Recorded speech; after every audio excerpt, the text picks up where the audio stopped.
오늘은 먼저 신약 성경에 대해서 먼저 용어를 알아보도록 하겠습니다. 먼저 우리가 신약 성경 그러면 우리 기독교인들에게는 이 구약 성경과 함께 이 그리스도인들의 경전이라고 할 수 있겠죠. 구약 성경을 전제하면서 신약 성경이라는 말을 사용한다는 뜻입니다. 그러면 우리가 신약이라고 할 때 그 신약은 무엇을 의미합니까? 우리 시청자분들이 많이 아시리라 믿습니다. 먼저 이 한자로 보면 이 새로울 신자이죠. 그리고 이 언약, 약속의 약자입니다. 그러니까 새 약속, 새 언약이라고 하는 그 말이 앞에 있는 것이죠. 처음부터 우리는 신약 성경을 이해하기 위해서라도 우리는 구약 성경을 전제하고 있는 것입니다.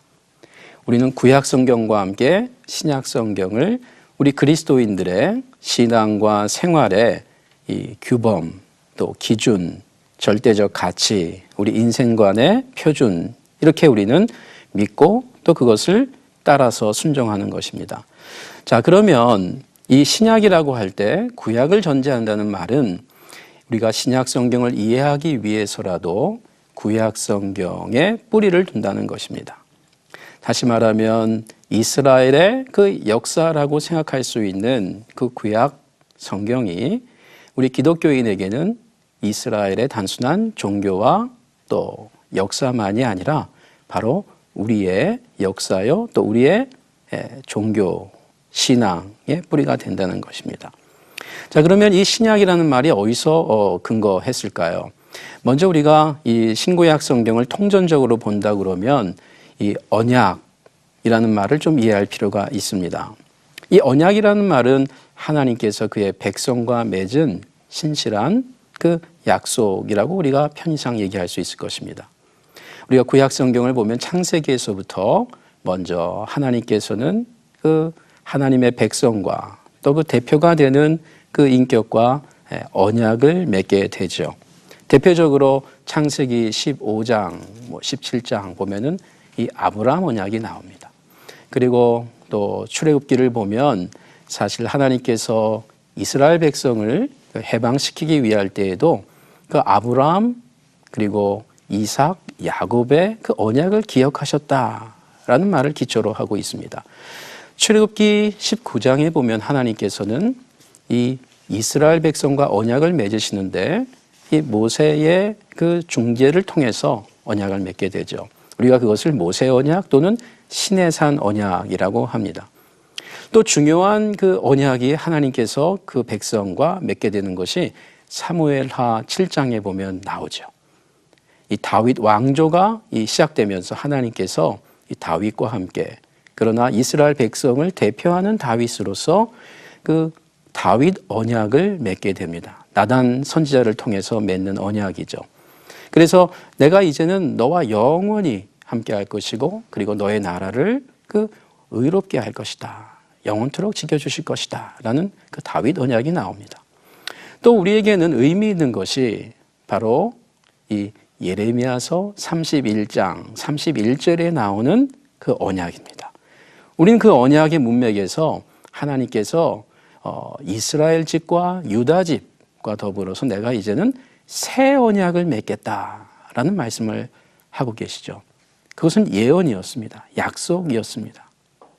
바로 그 약속이 이제 신약 성경에 오게 되면 예수 그리스도를 통해서 약속을 맺으시는 것이 소개가 됩니다.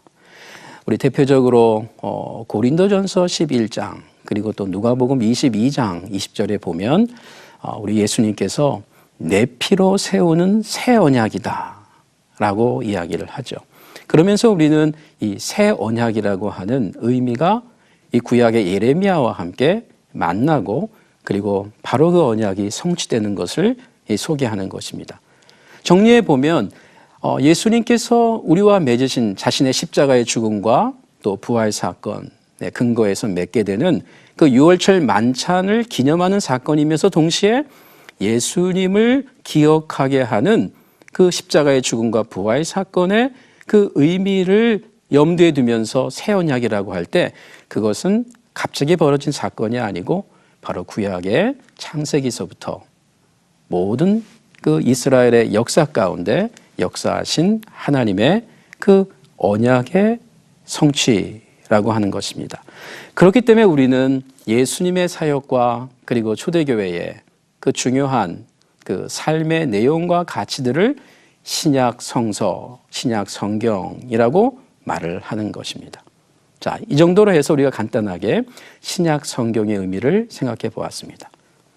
자, 이제 우리는 이 신약 성경의 책에 대해서 잠깐 분류에 대해서 한번 알아보도록 하겠습니다. 신약 성경은 모두 27권으로 되어 있죠.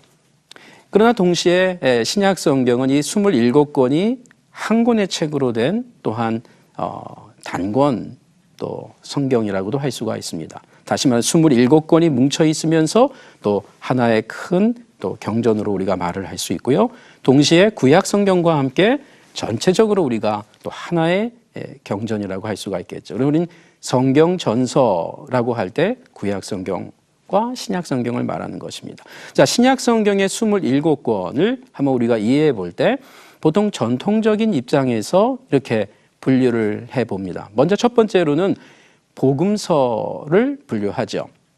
일종의 우리가 장르라고 하는 것인데 이 장르라고 하는 것은 이 책에 그 기록된 내용의 그 형식, 틀을 가지고 우리가 특색을 따라서 이게 장르라는 말을 붙이게 되는데 먼저 사복음서가 하나의 장르로서 이 신약 성경의 특징을 이루는 책이다 할 수가 있습니다. 자, 그렇게 될 경우에는 먼저 마태복음, 마가복음, 누가복음, 요한복음을 말하는 것입니다. 자, 우리 또 하나의 큰 분류가 있습니다. 우리가 전통적으로 보통 역사서라고 하면서 그 복음서 다음에 나오는 사도행전을 말합니다. 사복음서는 그 초점이 예수님의 그 메시아 사역과 그 의미를 다루고 있다면 이제 사도행전은 그 예수님의 십자가 죽음과 부활, 승천 이후에 그 사도들을 중심으로 해서 펼쳐지는 초대교회의 역사를 다룬다. 그래서 역사서라는 이름으로 분류하곤 합니다. 이때의 내용의 핵심은 초대교회의 역사가 되겠죠. 자, 세 번째로 우리가 분류할 수 있는 것은 서신서입니다. 편지라고 하는 형식으로 쓰여진 문서들을 우리는 분류하는 것입니다. 이 서신서, 이 편지 형식에는 크게 또 두 가지로 분류를 할 수가 있겠죠. 첫째는 바울 서신입니다.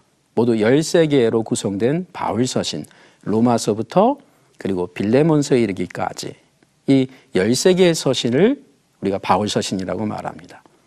그리고 또 하나의 그 서신 안에서의 또 분류는 이 일반 서신이라고 우리가 말하죠. 공동 서신이라고 합니다. 편의상 또 우리가 비바울 서신이다. 바울이 쓰지 않은 서신이다. 이렇게 이야기할 수 있는 것입니다. 자, 이 바울이 쓰지 않은 우리가 보통 일반 서신이라고 말하는 서신이 8가지의 서신이 있습니다. 히브리서를 비롯해서 이 유다서까지 우리가 8개의 서신을 또 말하곤 합니다. 그리고 마지막으로는 이 묵시록 또는 계시록이라고 장르를 분류하는 요한계시록이 한 권 있죠.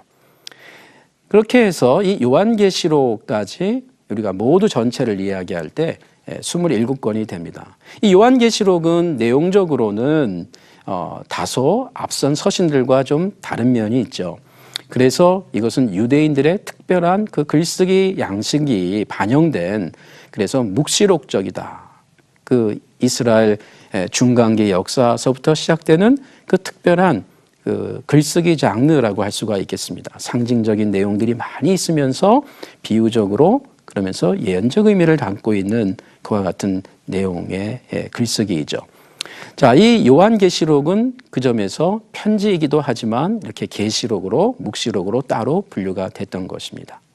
자, 우리가 조금 더 잠깐 생각해 볼 때 바울 서신은 바울이 직접 쓴 서신으로서 그 편지를 받는 그 성도들 또는 신앙 공동체의 도시들을 따라서 이름을 붙였습니다.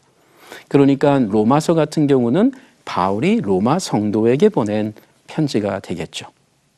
또 예를 들어서 한 개인을 얘기한다면 이 디모데, 디도라고 하는 한 개인에게 보내면서 디모데 전서 또는 디도서 이렇게 이름이 붙여지게 된 것입니다. 반면에 일반 서신은 그 글을 받는 사람, 편지를 받는 사람보다는 그 글을 작성한 그 저자의 이름을 따서 붙이게 되었습니다. 예를 들면 베드로전서 그러면 베드로가 받은 것이 아니고 베드로가 쓴 첫 번째 편지 이렇게 되겠죠. 이런 점에서 우리가 일반 서신과 바울 서신의 이름 붙이기의 그 특징을 조금 생각해 볼 수가 있습니다. 그럼 다시 조금 더 거슬러 올라가서 이 복음서의 순서를 한번 우리가 생각해 볼 때 왜 복음서가 이렇게 순서가 정해졌을까? 사실 복음서만이 아니라 모든 신약의 저자들은 자신의 원래 책이 이 신약 성경 안에서 어떻게 구성되었는지를 잘 모를 것입니다. 그것은 구약 성경도 좀 유사한 면이 있습니다. 자, 우리 초대교회의 선조들이, 믿음의 선조들이 이 책을 신약 성경으로 경전으로 우리에게 한 권의 책으로 묶여서 전달하려고 했을 때 거기에는 많은 고민과 기도가 있었을 것입니다. 자, 그 점에서 먼저 이 신약 성경은 무엇보다 새 언약의 중심 되신 예수님이 출발이다 해서 이 복음서가 맨 앞에 오게 된 것입니다. 원래 기록한 그 시기면으로 본다면 사실 바울 서신 가운데 먼저 쓰여진 것이 있죠. 복음서보다 바울 서신이 먼저 쓰여졌다는 말입니다. 그런데도 불구하고 이 예수님의 중심된 것 때문에 복음서가 앞자리에 차지합니다. 다루고 있는 내용은 물론 일반 서신서들의 내용보다 앞서던 내용들이 분명합니다. 그래서 복음서가 앞자리를 차지하게 됐습니다. 근데 왜 마태가 앞자리를 차지하게 됐을까요? 먼저 이 사도들 가운데, 이 복음서 저자들 가운데에 이 사도권을 중요시하는 가운데에 사도가 앞자리를 차지합니다. 그래서 마태가 앞에 자리한 것입니다. 요한도 사도가 아닙니까? 맞습니다. 그런데 우리가 성경을 보면 마태, 마가, 누가는 매우 유사한 같은 복음서 안에서도 글쓰기 내용이 있기 때문에 이 세 개의 복음서를 앞자리에 몰아넣은 것이죠. 우리가 흔히 공감 복음서, 함께 보아야 할 복음서다 또 볼 수 있다. 그래서 공감 복음서, 마태, 마가, 누가복음입니다. 자, 이 세 저자들 가운데에 유일한 사도는 마태죠. 그래서 마태복음이 앞자리에 왔습니다. 그리고 나서 마가가 뒷자리를 차지했습니다. 누가는 복음서의 저자이지만 우리가 이해할 때 유대인으로 이해하지를 않습니다. 그래서 이방인 가운데에서 일찌감치 이 유대교의 가르침을 알았거나 그 이후에 이 복음을 받아들인 인물로서 누가를 이해합니다. 다시 말하면 신약 성경 저자 가운데 유일한 그 비유대인이라고 할 수가 있습니다. 그런 점에서 마태가 앞자리를 차지하고 마가복음이 유대인이 쓴 두 번째 복음서로서 그리고 누가복음이 그리고 사도이지만 그 내용에 있어서 다소 글쓰기의 형식과 그 메시지가 차이가 있는 요한복음이 뒷자리에 오게 된 것입니다. 자, 이렇게 여러분이 이해하시면 되겠습니다.